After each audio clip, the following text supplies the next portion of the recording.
Uh, Good afternoon. Yeah, good morning actually. Another 10 minutes. That's not me. While they sort out the technology piece. So my name is Tarandeep Singh. I look after revenue analytics for IHG, for Asia, Middle East, and Africa. And I'm going to be talking about function-based revenue management.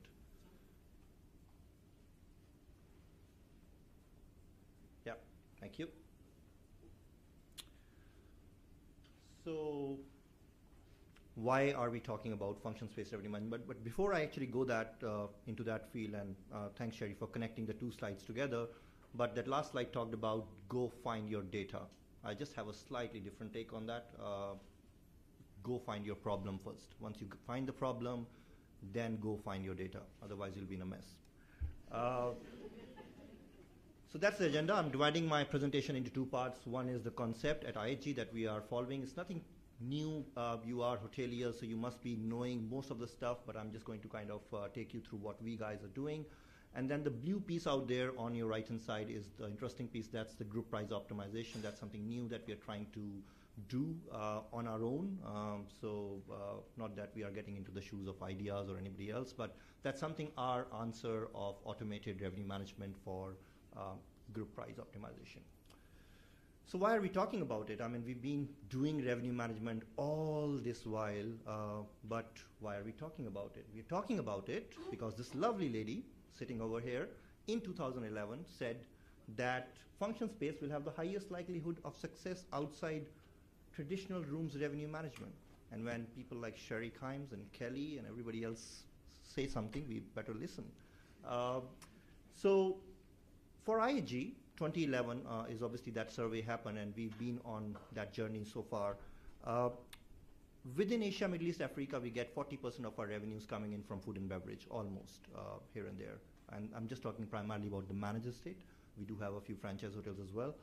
And within that 40% of those revenues, we have another 40% of that actually coming in from catering and events or the function space. So overall, I'm talking about good 12 to 15% of the money coming in from catering and events. So if that's the amount of money that you're getting from the function space, you better be able to optimize that piece of business and do something about it. Also, for people, are you doing it or I'm doing it? So I will do it.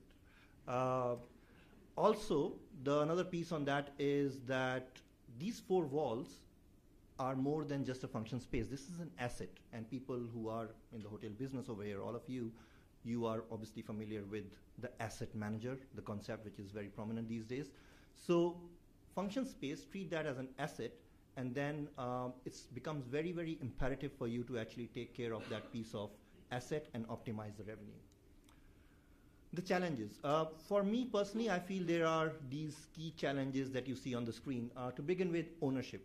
Who owns function space revenue management? Obviously, there is a big difference between sales, catering sales, food and beverage, and within F&B, you've got the F&B kitchen space and the F&B operation side, and then you've got the revenue management. Now, if you want to do revenue management for the function space, you obviously need an expert, but you need more than an expert. Over here, we're talking about an expert, not just an expert, but a leader who can actually take all of those teams together, and that's very, very critical in this piece of business. The approach, and that again comes in from a lot to do with the leadership style at the property level. So whether it is an operational driven or a sales driven approach versus an analytical driven approach, which I love personally because of the data behind it. And then the function space concept, what to sell, when to sell, and Sherry talked about that whole day part concept, which I'm going to talk about. The complexity starts towards the end of this slide, where we are actually doing revenue management for function space, but you're not doing the revenue management for function space in a silo. When you do that, you are actually doing the revenue management for the room space as well. So you have to actually combine the two pieces together, which is again very, very critical, and that's where the complexity begins. And then to add on to that, the whole ancillary piece, the Wi-Fi, the whole AV setup, everybody has to be kind of accounted for. And as Brian said, nothing comes for free, so everything needs to be paid for. So IHG's approach for revenue management, this is what we do within our organization. We start with market segments, then we have another concept for revenue metrics, and then we do the forecasting piece, and then we have the yield management piece. But at the market segment and at the revenue metrics level, the key to those two boxes over there is data for me. We spend a lot of time in the data collection and in the data analysis, and I'm going to talk more about how we do it, and obviously on the market segments as well. That's the third piece over there after the revenue metrics, which are actually the benchmarks that you need to define because everything needs to be measured. And then you do your forecasting, talking about your inventory space management, and obviously getting into the pricing piece. And all of those four pieces sit upon the systems, tools, SOPs, and the KPIs that you define for your organization. At the end of the day, or at the beginning of the day, you need to have the objective of why you are doing it. And one of the previous presentations also, we talked about the culture of revenue management, which was very, very crucial. Define the objective. Why are you doing it? Market segments. We go beyond market segment. It's just not the market segment that we are talking about. So we break the segments or the overall business inquiry that comes to the hotel into following four boxes. So you've got the event type, which kind of defines what are the areas that get affected. Is it the lunch period? Is it the dinner period? Is it the coffee break in between? And it's very crucial because it can also decide on what are the departments which will get affected. So if it's a lunch meeting which is coming in, or if it's an evening meeting which is coming in, you can actually decide on how to kind of adjust your overall payroll structure for that entire day. And then you've got the booking class. So what is the core purpose of the business which is coming in? So is it a product launch? Is it a shareholders AGM meeting happening, or what kind of business that is? And then we have the market segment, which I'll again define, but these are the broader market segments to define what kind of business that is. And then booking type, whether it's residential or non-residential. So over here, we are more of a non-residential conference. Some of the guests might be staying in the hotel over here, but that does not mean it's a residential conference because they are just a small percentage out of the total business. Talking about segmentation in detail, now, generally, and this is not just hotel, this is true for any other business, these are the four areas of how you actually do segmentation. You've got the demographic piece, the psychographic piece, the geographic piece, and the behavioral piece. At the property level, you can primarily focus on the geographic and the behavioral piece. Now, why do I say so? Reason is, imagine an inquiry coming in at the hotel. Tring, tring, and the business comes in, you ask about general business, and then you say, sorry, sir, can you give me your age, sex, salary? Sorry, that's not going to work. So, and obviously there are privacy laws which exist in the various countries, so that kind of further complicates the overall situation. So at the property level, you are focusing on the geographic and the behavioral aspects, and that's very easy to get because you're looking at where the person is calling from, what kind of business it is, what can be the usage pattern, what is the kind of space that he's looking at, whether he's looking at lunch or dinner or how many days and stuff like that. The areas on the top, demographic and psychographic, are again very, very important. It's not that you can't ask those questions. You can still ask those questions, but you can do it in a very different way. So you can do internal or external surveys with the consumers where you don't need to necessarily ask the name of the consumer. So that is taken care of by the corporate teams and the brand teams. And that data is important because that still helps the organization overall to decide the overall strategy that they want to take up for the company. That's the market segmentation that we do in IAG. So that's the group piece. We broadly divide it into the meetings and the leisure space. Meetings are further divided into corporate, association, trade fairs or exhibitions. And then you've got the government or the military groups and incentives. And within the leisure space, you've got the leisure groups, the general wholesale groups. If it's more than 10, we call them the leisure groups. And then you've got the tour series, which is your regular series business, which is coming in time and again. All of these major market segments are then mapped with Delphi, which is one of the systems that we use. And within Delphi, we then try to do a lot of minor segmentation as well. So within leisure groups, somebody might be wondering, oh, I don't see weddings over here. So this is not, I'm not saying this is the best way of doing things or best way of doing the segmentation. If weddings is a core business for your organization, you might want to put weddings over there and might want to take out the government military. What I'm talking about is generally working for 250 hotels across Asia, Middle East, and Africa. Obviously, I don't want to have market segmentations which are specific to Middle East, specific to Asia Pacific, specific to India. Because if I have that, then I will be sitting on a lot of data, and that will make a lot of noise but no sense out of it. Revenue metrics. So what gets measured, gets managed, and obviously gets done. So that's, again, very, very crucial for our business to define the revenue metrics. You all are aware about the average rate, RevPAR, occupancy percentage, the way we do the rooms piece of business. And I'm sure most of you are also aware about how we do that in the function space as well. But Sherry talked about the day part, and that's how the day part concept really works. So you're sitting in a function space, you're actually taking the space from morning till evening, and the space is actually vacant to be sold again in the evening, right? They can actually take up a new reception, and that's why in any case the bar is getting shut at 5 o'clock, so we have to make sure that we are out by 5 o'clock, and then they can get ready for the evening function. So that's how the day part concept work, and that's important because this will be very, very crucial in how we define the KPIs.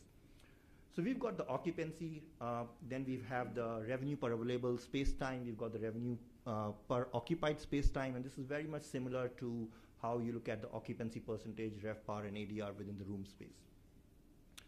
Getting into the formulas, so total occupied space and divided by total available space, but the difference is square meters, square feet, whatever you want to put in, but by day parts. That's again very, very important. Rev post, again total revenue by occupied space, again by day parts, and then finally rev past, which is your total revenue divided by total available space, again by day parts, very crucial. Search on Google, this is available everywhere, very easy to kind of embed it into your organization. Nothing new that we're doing at IG. So quick calculator, this is how your rooms KPIs look like, and one click and it all turns into green, but that green area is actually your the KPIs related to the function space. So that's how it kind of works. Considering the fact that you've got a common numerator, all of those KPIs are actually related to each other. So you divide rev pass by rev post, you can get the space utilization, or you divide rev pass by space utilization, you can get the rev post. And if you are in a hotel company where you think about profitability and you are available and you are aware about the concept of GOPAR, then I would urge you to take that KPI to the next level. Now, pro post or pro pass, which is profit per occupied space time and profit per available space time, is nothing different, but you change the revenue figure by the profitability figure. But easier said than done, because that's the biggest challenge in any organization. To calculate that profitability, you need to make sure that your costings are absolutely right at the property level. You need to be aware about your variable costs, your fixed costs, your food costs at the property level. And once you have that information and insight, try and get into this space, because as I said, these four walls are more than the four walls. These are the assets, and you need to optimize the asset from a profitability point of view. Forecasting, two ways that we approach it. One is the short term and one is the long term. Short term is more focused on the pace of the data. So in the next 7 days, we are looking a lot at the pace data. And if somebody is calling me for 22nd of July, I might want to look at a lot of the historical data and understand whether it's a weekday, weekend, and stuff like that. So similar principles of rooms, but again, as I said, you do not have to look at just the function space. You also need to look at how many rooms are vacant and how many rooms are occupied. Yield management, finally, so you've got the three core areas to actually look at. So your occupied space, and as I said, again, mix of both function as well as rooms. The washing machine is obvious for the wash factor. So I couldn't get a better picture for that. So you need to look at your wash factors, your cancellations, and all of that stuff together. And then obviously the pickup, which is in the end. Similar concept as rooms, but as I said, just do not think function space, because the moment you look at function space, you lose out from the reason we are here. We are here to talk about total revenue management. Myself, Brian, and everybody else and Janet moving forward, we are just parts of that total revenue management piece that we're going to talk about. And all of that then overall combines into the demand forecasting piece. So to get it right, you've got the customer, space, time, and price. Space is very important. That's what we already talked about. The time piece, the day part concept, again, that we talked about. And the consumer, very, very important, because at the end of the day, and I can go back to my old days at the Taj Palace, one of the flagship hotels in Delhi. And when we used to get the business for, let's say, the President of America coming into Delhi, we will pitch for that business. Every time we did that, the hotel next door, which was the ITC Moria Sheraton, used to make more money than what we do, right? But the consumer was very important, right? the fact that the President of United States of America was staying at my property was much more important and was the objective of the organization that you were aiming for, rather than making more money from that business. So the fact that ITC Moria Sheraton made more money was something which we can live with, because that was not the objective for those 3 or 4 days that we wanted to work on. This is the blue part of the slide that I initially showed it to you. So I'll introduce you to GPO. GPO is our answer to automate all of the stuff that you've seen. So currently, all of the stuff that I've shown you exists in fantastic VB-enabled Excel sheets that sit in silos all across Japan to Australia to India to Dubai and South Africa. But we want to get rid of all of that stuff and get an automated solution. An answer could have been, yes, I could have gone to ideas, but we've got a rich history of setting up our proprietary revenue management system. We've got Perform, which is our own proprietary revenue management system, and we've wanted to evolve on the same concept and try to get something of our own. So this is the concept behind how the GPO works. You've got Delphi, where the inquiry is coming in. Delphi is talking to Opera PMS. PMS is pushing, is in two-way interface into Holodex Plus, which is our, again, proprietary CRS system. Holodex Plus talks to Enterprise Data Warehouse, which is where the entire data comes in, and Perform, the RMS system, actually then starts breaking down that data to do all the analysis and then pushing the transient demand and transient pricing back into the group data warehouse. GDW, or the group data warehouse, talks real time with Delphi. So if the inquiry comes in, group data warehouse, you can put the inquiry into Delphi, open up GDW. GDW will talk to Delphi, look at the transient demand, look at all your books, business on the books from a function space point of view, and then will give you the best possible price for the business. Now, over here, I'm talking about the best possible price for that business, but what we really want to do is look at that whole profitability circle down below. So if in the GDW, if you enter all your costs in a very, very defined manner, you can actually end up getting a minimum acceptable rate, which will allow your sales and marketing person to be very happy to negotiate with the consumer at the end of the day. So that's how the whole GPO concept works. It's still in a pilot phase, I must say. We are testing it out with around close to 50 odd hotels in America right now, and we're trying to put up a few hotels in my region as well. And hopefully we will be able to embed it into the system and then take it to the next level of F&B revenue management as well. So that's for me. Thank you.